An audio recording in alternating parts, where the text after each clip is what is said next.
வணக்கம். இன்னைக்கு ரொம்பவே சுவாரஸ்யமான பல ஆச்சரியங்கள் நிறைந்த ஒரு பகுப்பாய்வுக்கு உங்களை வரவேற்கிறேன். சில நேரங்கள்ல இந்த ஜோதிட மூல நூல்களை படிக்கும்போது சம்பந்தமே இல்லாத பல பொருள்களை ஒரே இடத்துல வரிசையா படிக்கிற மாதிரி தோணும் இல்லையா?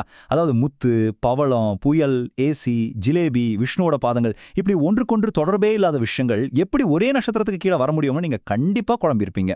ஆனா அந்த மாயையை உடைக்கத்தான் நம்ம இன்னைக்கு இங்க இருக்கோம்.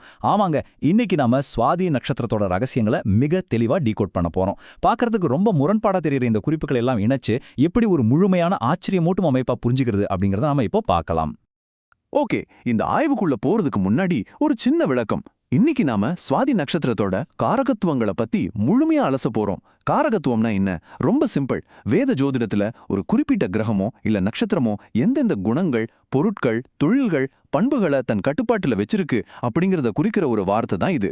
இன்னைக்கு நம்மளோட மூல குறிப்புகள்ல இருந்து எடுக்கப்பட்ட 100க்கும் மேற்பட்ட பல்வேறு பொருட்களையும் கருத்துகளையும் தான் நம்ம ரொம்ப தெளிவா பிரிச்சு பார்க்க போறோம். சரி, இன்னைக்கு நாம பயணிக்க போற பாதை இதுதான். சுவாதியோட காரகத்துவங்களை நாம ஒரு 6 முக்கிய பிரிவுகளை பிரிக்கலாம். 1. காற்று மற்றும் மூச்சு. 2. ஒளி, நிறம் மற்றும் இனிப்பு. 3. உலகியல் சுகங்கள். 4. தொழில்கள் மற்றும் கருவிகள். 5. உடல் ஆரோக்கியம். மற்றும் 6. தெய்வீக தொடர்புகள். ஓகே, வாங்க உள்ளே போகலாம். பகுதி 1, காற்று மற்றும் மூச்சு. இதுதான் சுவாதியோட ஒரு அடிப்படைன்னு சொல்லலாம். இந்த ஜோதிட கலை காலத்தை கடந்து எப்படி இன்னைக்கும் பொருந்தி போகுது அப்படிங்கிறத இது ரொம்ப சிறப்பா விளக்குது பாருங்க. ஒரு பக்கம் பழங்கால நம்பிக்கைகளான வாயு பகவான், அப்புறம் புயல். ஆனா மறுபக்கம் பாத்தீங்கன்னா இன்னைக்கு நம்ம யூஸ் பண்ற நவீன கண்டுபிடிப்புகளான ஃபேன், ஏர் கூலர், அப்புறம் ஏசி. காலங்கள் மாறினாலும் அதோட அடிப்படையான அந்த காற்று அப்படிங்கிற விஷயம் மாறுறதே இல்ல. அதே காற்றோட இன்னொரு பரிமாணத்தை இந்த குறிப்பிட்ட பொருட்கள் நமக்கு காட்டுது. மேல இழுக்கிற பம்ப், இங்க் ஃபில்லர், பீச்சாங்குழல், இன்ஜெக்ஷன் சிரிஞ்ச், அப்புறம் கேஸ் சிலிண்டர் டியூப், இதெல்லாம் ஏதோ ரேண்டமா கொடுக்கப்பட்ட பொருட்கள் கிடையாது. காற்று, மூச்சு, காற்று அழுத்தம், இதையெல்லாம் மனிதன் எப்படி கருவிகள் மூலமா கையாள்றான் அப்படிங்கிறத தான் இந்த பொருட்கள் எல்லாமே உருவகப்படுத்துது. உறிஞ்சுவது, இழுப்பது, தள்ளுவது, இந்த மாதிரியான செயல்கள் எல்லாமே சுவாதியோட ஆளுமைக்கு உட்பட்டதுதான். பகுதி 2, ஒலி, நிறம் மற்றும் இனிப்பு. இப்போ சுவாதியோட உணர்வுகளை பத்தி பார்க்கலாம். சுவாதியோட ஒளியை நீங்க கவனிச்சிங்களா? மூலக்குறிப்புகள்ல நீங்க எங்க தேடி பார்த்தாலும் வெளிச்சம் பரவி இருக்கும். சாதாரண தீபம், தாமர தீபம், குத்து விளக்கு, மெழுகுவர்த்தி, பெட்ரோமேக்ஸ் விளக்கு, ஏன் சூரிய கதிர்கள், நிலா வெளிச்சம், நட்சத்திர கூட்டங்கள்னு பிரகாசமான எல்லாமே இதுல அடங்கும். அது மட்டும் இல்லாம வெண்மை நிறத்துக்கும் சுவாதிக்கும் ஒரு ஆழமான தொடர்பு இருக்கு.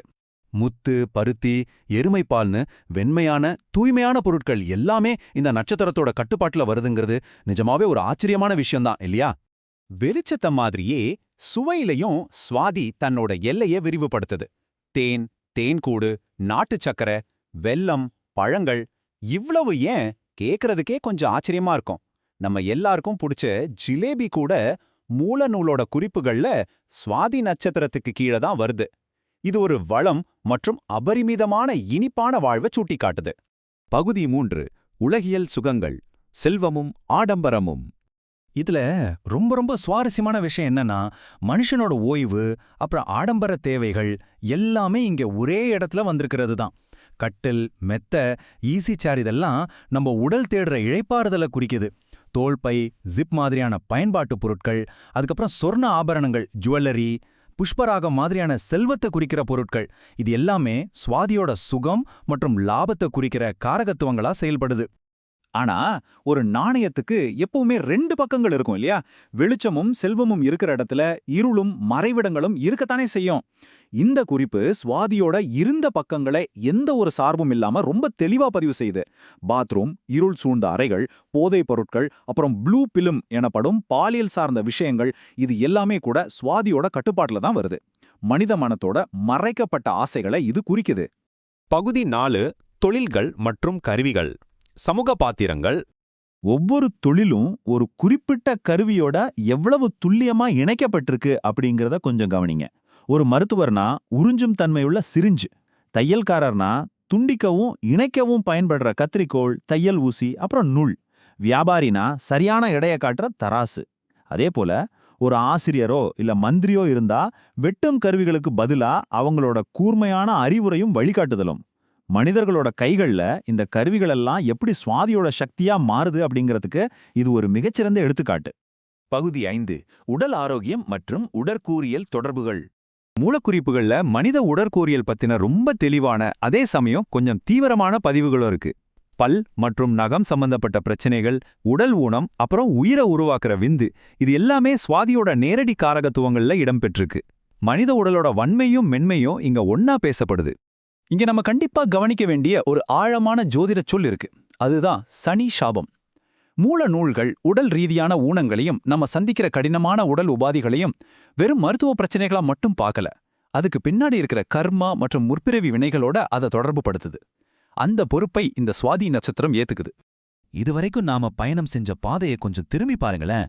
சொகுசான கட்டில், போதைப்பொருள், இனிப்பான ஜிலேபி, தராசு, உடல் உபாதைகள், இப்படி உலகியல் ஆசைகள்ல மூழ்கித் திளைக்கிற ஒரு நட்சத்திரம் எப்படி ஒரு மனிதனை சுழற்சியிலிருந்து விடுவிச்சு ஆன்மீகத்தோட உச்சத்துக்கு அழைச்சிட்டு போக முடியும்? இந்த கேள்விக்கான விடைதான் நம்ம அடுத்த பகுதியில காத்திருக்கு. இறுதியாக பகுதி 6 தெய்வீகத் தொடர்புகள். இது ஒரு ஆன்மீக பயணம். இதுல ரொம்ப ரொம்ப முக்கியமான ஒரு விஷயம் என்னன்னா, மூல நூல்ல இருக்கிற இந்த கவித்துவமான வரிதான் பறக்கும் தன்மை, உறிஞ்சும் தன்மை, பல கிளைகள் கொண்டது. இது வெறும் ஒரு காற்றையோ இல்ல மரத்தையோ குறிக்கல. இது மனித ஆன்மாவோட பயணத்தை குறிக்குது. பிரபஞ்ச அறிவை உறிஞ்சிக்கிட்டு பல கிளைகளா தன் தேடலை விரிவுபடுத்தி கடைசியில எந்த கட்டுப்பாடும் இல்லாம பறக்கிற ஒரு சுதந்திரமான ஆன்மாவோட தத்துவத்தை இது ரொம்ப அழகா விளக்குது. இந்த ஆன்மீக தேடல் எவ்வளவு தெய்வீகமானது அப்படிங்கறத இந்த குறியீடுகள் நமக்கு உணர்த்துது. நரசிம்மர், நாராயணன், நாபிக கமலம், விஷ்ணுவோட பாதங்கள், லக்ஷ்மியோட கிரீடம்னு இந்து மதத்தோட மிக முக்கிய தெய்வங்களும் அவங்களோட கூறுகளும் இங்க ஒன்னா சேருது. அது மட்டும் இல்லாம திருப்பார்கடல், அப்புறம் அமிர்த கலசம், இதெல்லாம் அழியாத தன்மையையும் முக்தியையும் வெளிப்படுத்துது. தங்கப்பசு, முனிவர்னு அத்தனை தெய்வீக குறியீடுகளும் இந்த ஒற்றை நட்சத்திரத்துக்கு கீழே வருதுங்கிறது நிஜமாவே மை சிலிர்க்க வைக்குது. சரி, மனிதனோட பயணம் எங்க போய் முடியுது? ஆசைகள், சுகுசுகள், செல்வங்கள்னு அத்தனையும் கடந்து இந்த பிரபஞ்சத்தோட அத்தனை சிக்கலான காரகத்துவங்களும் கடைசியில 2 ஆன்மீக பண்புகள்ல வந்து கலக்குது. மூலக்குறிப்பு அது ரொம்ப அழகா பொறுமை மற்றும் தியாகம் அப்படின்னு முத்தாய்ப்பா முடிக்குது. தியாகம் செய்யாம முக்தி இல்ல அப்படிங்கறத தான் இந்த நட்சத்திரம் நமக்கு உணர்த்துது. இப்போ நீங்களே கொஞ்சம் சிந்தித்து பாருங்க. நீங்க சுவாசிக்கிற மூச்சு காற்று, உங்க அறையில சுத்துற ஃபேன், நீங்க சாப்பிடுற தேன், உங்க உடம்போட ஆரோக்கியம், கடைசியில நீங்க அடையிற பொறுமை, தியாகம் வரைக்கும் எல்லாமே இந்த ஒற்றை நட்சத்திரத்தோட கணக்கீட்டுக்குள்ள வருதுன்னா, உங்க அன்றாட வாழ்வுல வேற என்னென்ன சாதாரண விஷயங்கள் இந்த பிரம்மாண்டமான பிரபஞ்சத்தோட ரொம்ப அமைதியா இணைக்கப்பட்டிருக்கு? தேடி பாருங்க, விடைகள் உங்களை ஆச்சரியப்படுத்தலாம். இன்னொரு அற்புதமான பகுப்பாய்வுல நாம மீண்டும் சந்திக்கலாம்.